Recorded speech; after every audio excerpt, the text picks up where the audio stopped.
What's going on, everybody? Welcome back to episode 5, day number 5 of scaling CMRR. Today, we're going to be going over $4,500 a day KPIs, which is my goal and has been my goal for a while, and delegation and automation in the business. First of all, before I get into it, a lot of crazy stuff has happened. You guys have been super supportive down below in the comment section. You guys have hit me up on Instagram, even called me from my website. So props to you guys for giving me the support. Again, I appreciate it. This is a daily journey. Feel free to follow along, subscribe, like the video, etc., etc. Okay. First of all, I went to Half Price Books today. For those of you guys that know what Half Price Books is, if you know, you know. It's like Barnes & Noble's place I used to work at the bookstore. Okay. And I picked up 2 very valuable books that I actually haven't read. I've read a lot of books, as you guys can see over here, a decent amount. And, I never read 0 to 1 by Peter Thiel. I know this is a very popular entrepreneurial book about startups, building a proper startup and business, and I never actually got to reading it. So I'm going to read this. I'm obviously going to review it. This is one of the books that I picked up. I want to share this.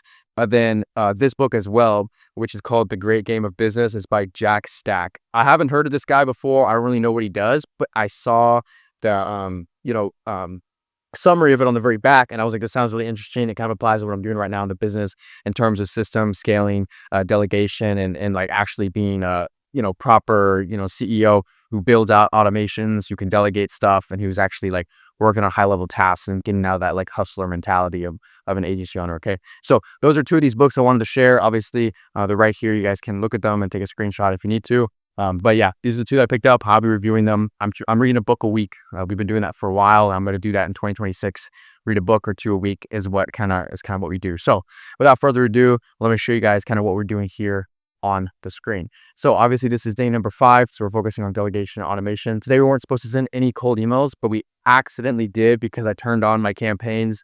I was adding in subsequences to some of these previous campaigns for follow-ups in the future. And I didn't realize that adding the subsequence actually makes the campaign go active. So that's totally my mistake.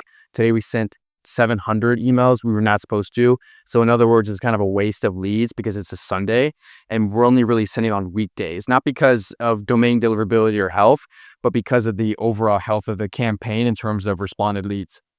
So I hop on the phone call with Andrew. You guys know Andrew and Basil. These are 2 of the top team members who cover head of acquisition, Andrew, and head of fulfillment is Basil. Shout out to you guys. If you guys are watching this video, you guys are goats. Okay. So that being said, today was very interesting. We actually broke down sort of the $4,500 a day and we kind of reverse engineered it, what it takes, obviously using AI and things like that.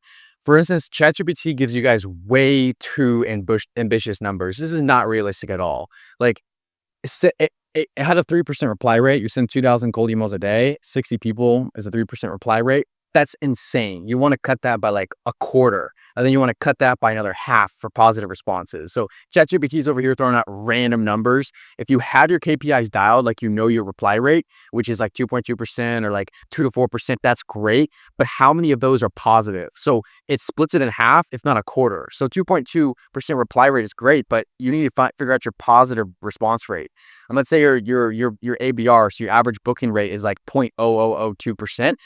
These metrics are extremely optimistic on ChatGPT, and you have to know your KPIs by heart. So I'm giving this as kind of a rough idea. So it tells me that if I have a 3% reply rate with 2,000 cold emails a day, I'm getting 60 people to reply a day. That's a lot. I've never had 60 people reply to any of my cold emails a day. Okay.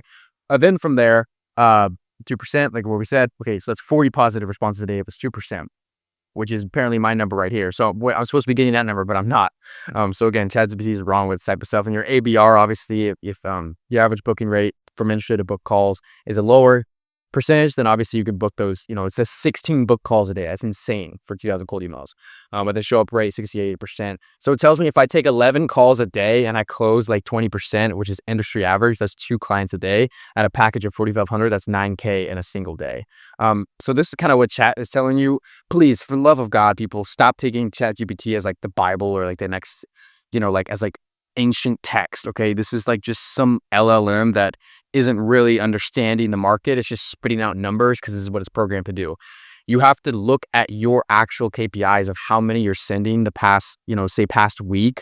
Let's say even past like month to date, how many you've sent, and in November, we've sent 4.3K cold emails. Okay. And we've had a 2% reply rate.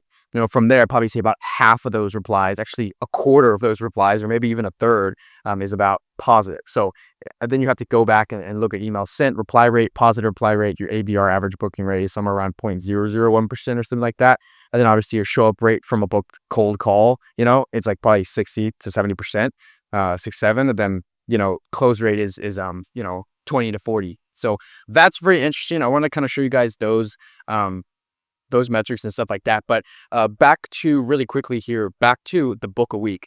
I want to emphasize the importance of reading books as an entrepreneur, as a business owner. Not necessarily that you have the basics covered and that you already know how to like understand business and marketing in general, but me personally, knowing that I'm able to read a bunch of books gives me a different perspective about each business owner and allows me to take little nuggets away from all of these different people and how they operate their business and how they view the world. And so that can help shape your approach to the business, because maybe you're looking at a specific part of your operations or systems in a certain light. And then it wasn't until you actually read this book and got his or her perspective about this specific thing to where you actually changed it, your thought process changed. And so you approach the situation differently and you got a different result. So if you continually do the same actions, you're going to continuously do the same results. If you take unconventional action, you're going to get an unconventional result. So books allow me to open my apertures. Like I said, read a book a week. If you can read 40 to 50 pages a day, it's not that hard. You sit down, you set a timer for an hour, and if you can't get through 40 pages, that's totally fine. But at least after that hour, you've already had momentum going in your day and in your book progress to where you're maybe at 20 pages after 40 minutes, worst case scenario. Cool. You just double that and you sit there and do it again. You'll be able to read faster and faster and faster. I can sit down and I can read this book in like one sitting. I don't have to get up. This is like it's a 180 page book and it's like super short. So I can read this in like one sitting, but I just have it like a book a week is kind of my goal.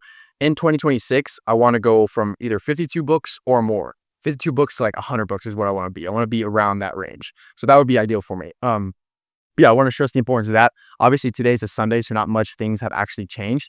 We went over the KPIs of where we want to get $4,500 a day. And I read a previous book from Dr. Joe Dispenza that talks about breaking the habit of being yourself. And he talks about creating a new identity of a person who has already achieved that goal. So the version of Patrick that's earning $4,500 a day has systems, operations, delegation, maybe some people here and there without cutting up too much margins, but he has like automation and he has proper systems in his business that have allowed him to hit his mouse on his desk, book calls, maybe a sales rep or himself takes these calls and he closes these deals daily. Like that's the version of Patrick. And so you have to, Joe Dispenza talks about getting in a meditative space to where you're able to visualize the end outcome of what that feels like. And then you start to take a line of action to get there. So this stuff is very important to me. Obviously, I talk about reality transfer and all this other stuff on the channel. I'm not going to get too much into it. But that's pretty much episode 5. Again, you guys leave comments down below. Let me know what you got of this video. This was an update video. Obviously, it's just a Sunday, so not too much was going on. No calls were booked today because we haven't had active responses over this day, which is pretty normal for Sundays, especially with cold outbound and stuff like that. So we'll give it a rest tomorrow. We'll give you guys clear updates and clear metrics about what happened, how many we're sending, how many calls we booked, etc., etc. So that's the end of the video. Let me know what you guys thought down below. Like the video, subscribe to the channel. Keep on watching these types of series for the updates, because it's going to get really freaking good really fast. Like we're learning a lot really quickly, and it's only going to get better. We're only going to learn faster. We're only going to get more results in a faster rate. So I'm excited for what's to come, and I'm more excited for the fact that I'm actually documenting this process and it's out here on YouTube. So when you guys see me in a couple of years absolutely balling, doing whatever, you don't think I'm some crypto scammer, because you actually see the work that I've been putting in. Okay, so over 300 videos on this channel talking about marketing, sales, client acquisition, everything like that. You guys can check out any one of my videos down below. I'll catch you guys in the next one, actually tomorrow. You guys have a great rest of your day. Peace.